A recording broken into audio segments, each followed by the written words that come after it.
Hello beautiful souls, कैसे हैं आप सब। होप आप सब बहुत ही अमेजिंग होंगे। दोस्तों, आपको पता है कि आपके काउंटर पार्ट कैसे होंगे, आपके ट्विन फ्लेम कैसे होंगे, उनका नेचर, उनकी लुक्स कैसा होगा, इसे भी प्रिडिक्ट किया जा सकता है, जाना जा सकता है। और कैसे आपको देख के जाना जा सकता है, चलिए जानते हैं। और बहुत सारे लोगों का हमारे सोल फैमिली से क्वेश्चंस है कि कोई पर्सन डिवाइन मस्कुलिन के फॉर्म में है या फेमिनिन के फॉर्म में है, कब रियूनाइट हो जाते हैं हमेशा के लिए। ये बहुत अमेजिंग क्वेश्चन है। चलिए इन दोनों का आंसर आज की वीडियो में डिस्कशन करते हैं।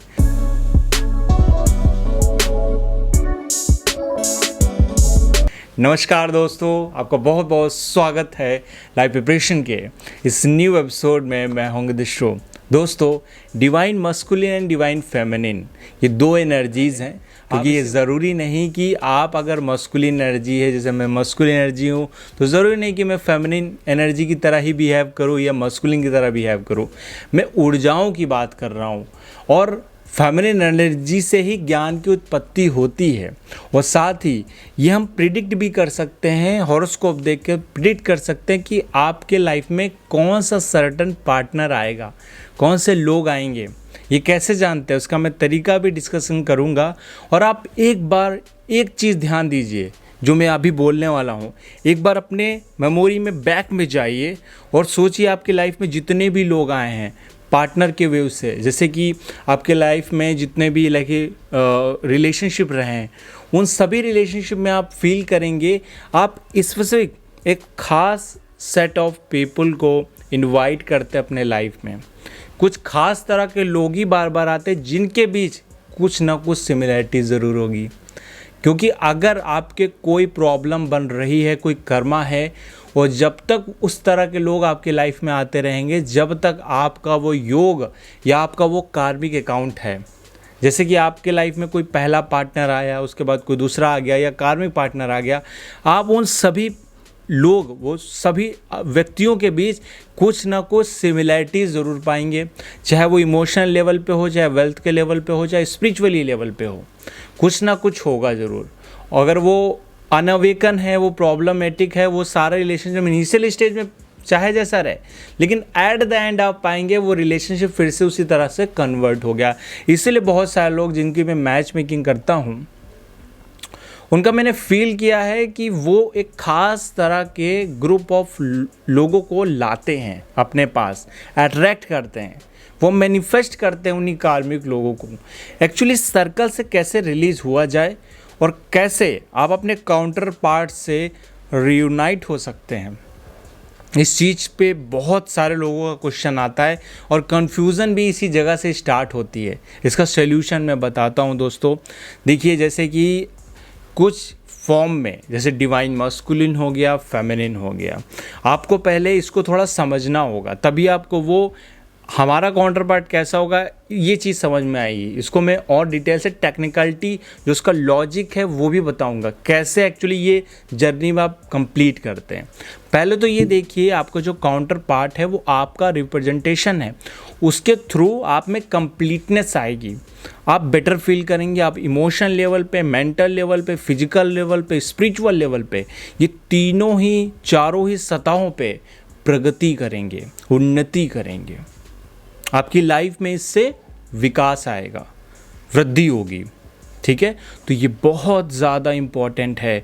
अगर मैं बॉडी वाइज बात करूँ तो आपके डीएम भी, जब तक आपके डीएम में फेमिनिन एनर्जी राइज नहीं करेगी, तब तक एक रिलेशनशिप अच्छा नहीं चल सकता है।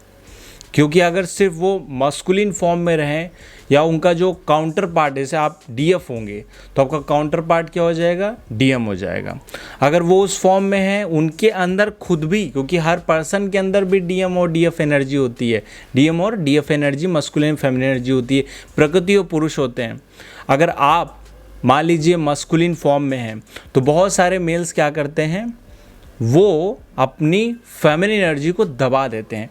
प्रकृति का स्वरूप ऐसा है कि मस्कुलिन एनर्जी फेमिनिन को दबाने का प्रयास करती है, अगर वो मैच्योर नहीं है तो। अगर वो मैच्योर है, सही में वो मस्कुलिन है, तो वो कभी नहीं दबाती है फेमिनिन को। लेकिन जो भी मेल इनकम्प्लीट है, अभी पूरा अवेकन नहीं है, पूरा जागृत नहीं है, समझदार नहीं है, और वो उसके अंदर की खुद के अंदर जो फेमिनिन एनर्जी होती है उसको दबा देता है, वो सप्रेस कर देता है। इसीलिए शिव पूर्ण मस्कुलिन के फॉर्म में है, इसलिए सॉफ्ट हैं, कोमल हैं, नाजुक हैं। उसी तरह उग्र भी हैं। वो मस्कुलिन रियल मस्कुलिन है। रियल मस्कुलिन फेमिनिन के सामने झुक जाते हैं, उनकी बात सुन लेते हैं, उनको डोमिनेंस करने की कोशिश कभी भी नहीं करते हैं। समझ रहे हैं आप? और दूसरा केस क्या है? दूसरा केस ये है, वो अपनी फेमिनिन एनर्जी को बहुत बढ़ा देंगे, इंक्रीज कर देंगे। उस कारण से उनके अंदर जो ओरिजिनल गुण होता है मस्कुलिन एनर्जी का, एक्शन लेने का, वो नहीं ले पाएंगे। डर डर से रहेंगे सोसाइटी से, समाज से। वो भी बहुत बड़ी दिक्कत है। तो ये मस्कुलिन एनर्जी की फॉर्म की मैं बात कर रहा हूँ, बॉडी की बात नहीं कर रहा हूँ। ये एक व्यक्ति के अंदर है। अगर आप अपने अंदर की ये मस्कुलिन फेमिनिन एनर्जी रिलीज़ करेंगे तो आपकी बॉडी पेन में आएगी, सफरिंग होगी, शेक होगा, आंसू निकलेंगे, ये सब बाहर आएगा। और जब आप इन दोनों ऊर्जाओं को जितनी होनी चाहिए उतनी कर लेंगे, इक्वल भी नहीं करनी है। अगर आप मस्कुलिन है तो जाहिर तौर पे मस्कुलिन एनर्जी हाई होगी, आपकी राइज होगी, ज़्यादा होगी। और फेमिनिन जितनी होनी चाहिए उतनी होनी चाहिए। अगर बहुत कम है तभी भी इशू है। तब आप कभी भी ईश्वर को नहीं समझ पाएंगे, स्पिरिचुअल ग्रोथ नहीं कर पाएंगे। उसी को कहते हैं अनअवेकन स्टेज, या डीएम का सो जाना, बिगड़ा हुआ डीएम। ठीक है, ये यही डीएम होते हैं कि जो बात ही नहीं समझ पा रहे थे, हो क्या रहा है, मैं किस जर्नी में हूँ, मेरे अंदर संतुलन कैसे आएगा।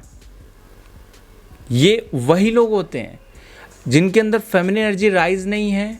वो चाहे वो करियर वाइज भी स्ट्रगल आए, चाहे किसी भी फेस पे हो, पर उनकी लाइफ में ओवरऑल करियर और रिलेशंस दोनों जगह ही स्ट्रगल रहेगा।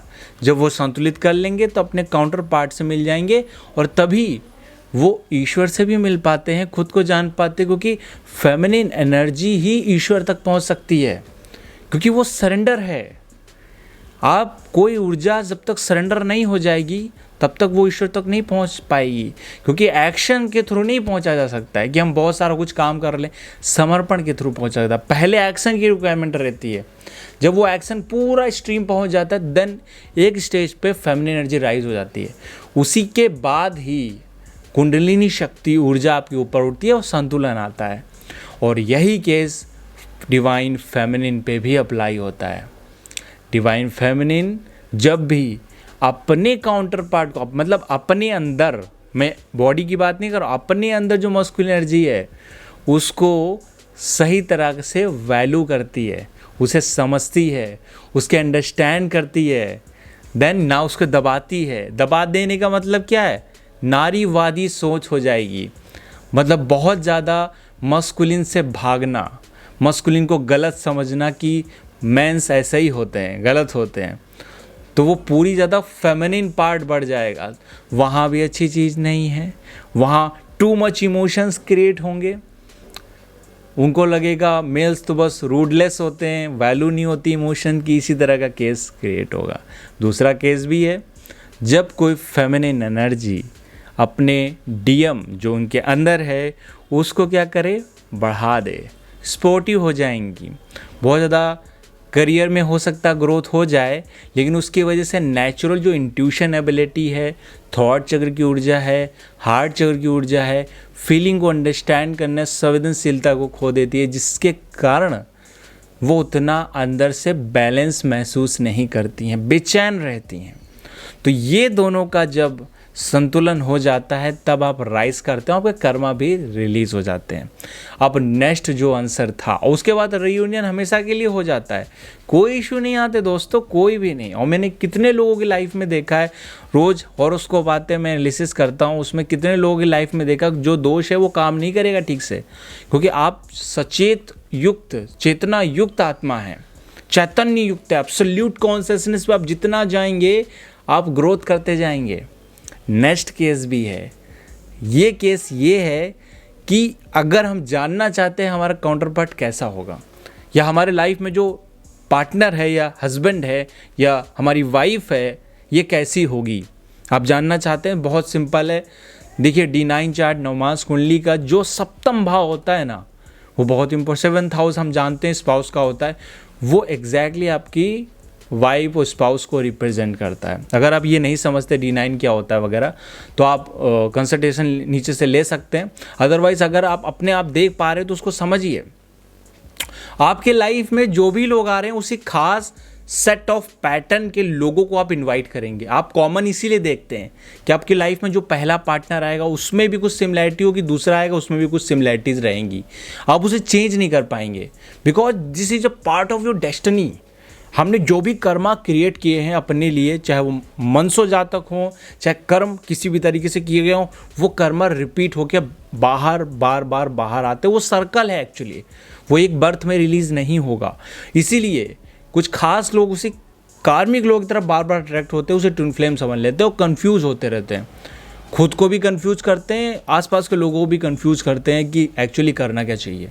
अब इस केस में अगर सम टाइम ऐसा होता है कि काउंटर पार्ट हमारा तो रिफ्लेक्ट कर रहा होता है, मिरर कर रहा होता है, उस केस में तो वो तो करेगा, उसका रिस्पॉन्सिबिलिटी है। बट उसके साथ जिन लोगों से उसका इमोशनल बॉन्ड है, कनेक्शन है, जो यहाँ पे पता चल रहा है कि उसकी मैरिज जैसी होगी वैसी हो जाती है, ट्विन फ्लेम से नहीं हो पाती है। रीज़न यही है क्योंकि वो कर्मा तो हर व्यक्ति को पे करना है, वो नहीं पे करना चाहता। इसके लिए अपनी चेतना को, अपनी कॉन्शियसनेस को उस लेवल पे ले जाना ज़रूरी है। और आप लोग बहुत दिनों से जो मैं ऑनलाइन आके मेडिटेशन करा रहा हूँ, बहुत फ़ायदा हुआ है आप लोगों को। कई सारे लोगों के रिप्लाई आए हैं, थाउजेंड्स ऑफ मैसेजेस हैं जिनको मैं शायद अभी देख भी नहीं पाया हूँ। और ख़ासकर इस शिव रात्रि को जो मेडिटेशन हुआ और जो 22 तारीख को हुआ, ग्रुप पे पड़े हुए हैं लाइव मेडिटेशन प्लेलिस्ट। आप भी एक बार ट्राई करिए, उसे करिए कंप्लीट। अगर आप उसे कंप्लीट कर पा रहे हैं बिना किसी पेन के, देन दैट इज़ गुड। अगर नहीं कर पा रहे हैं तो सम काइंड ऑफ इशूज़ ज़रूर है, उसको ठीक करने की रिक्वायरमेंट है।